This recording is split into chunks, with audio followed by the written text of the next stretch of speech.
America is a nation founded on oppression and bigotry. While most Americans would agree that racism and sexism are no longer an issue in this country, there are still forms of prejudice that rear their ugly heads. The Melman family in Cleveland, Ohio discovered this the hard way. It's my little boy right there. His junior year, right before he came out. Mr. Melman's son, Max, was a linebacker. He held a 3.8 GPA, adjusted for student-athlete inflation. But just a few months ago, he became a victim of harassment from his fellow students for simply being himself. One day in class, someone passed him this note.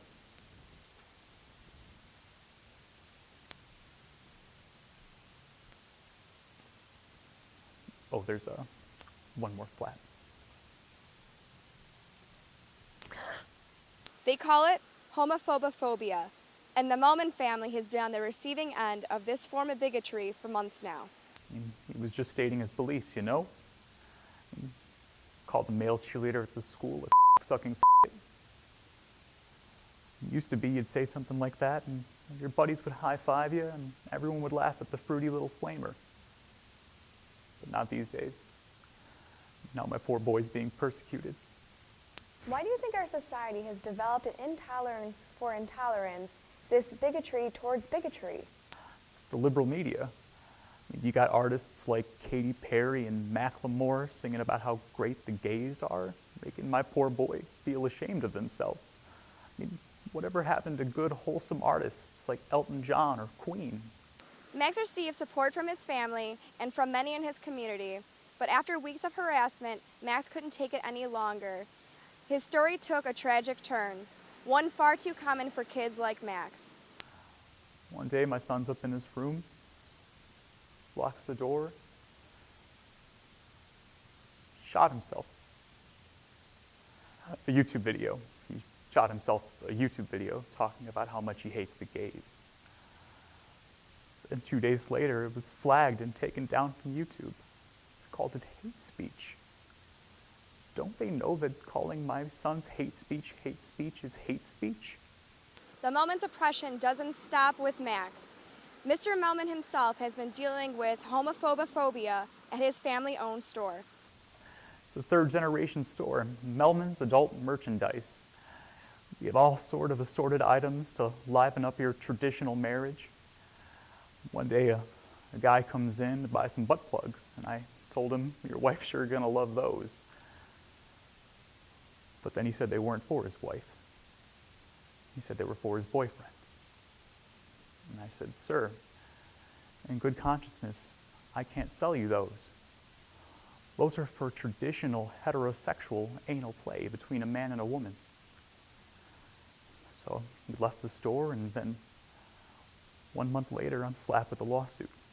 The Melmans saw their chance to escape their nightmare when Indiana passed the Religious Freedom Act, which gave businesses the right to turn down gay customers. When I heard about that bill, the joy I felt must have been just like what the slaves felt when they heard about the Emancipation Proclamation.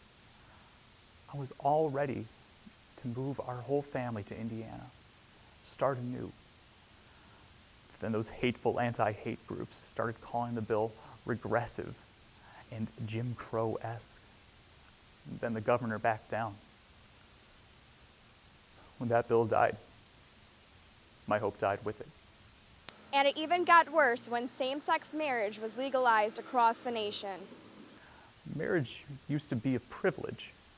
It used to be like a really expensive toy that only the rich kids got for Christmas. They'd show up to school and make fun of all the poor kids who didn't get to have one. Then one day, suddenly, all the poor kids have the toys too, and suddenly that toy's just not cool anymore. Just not special anymore.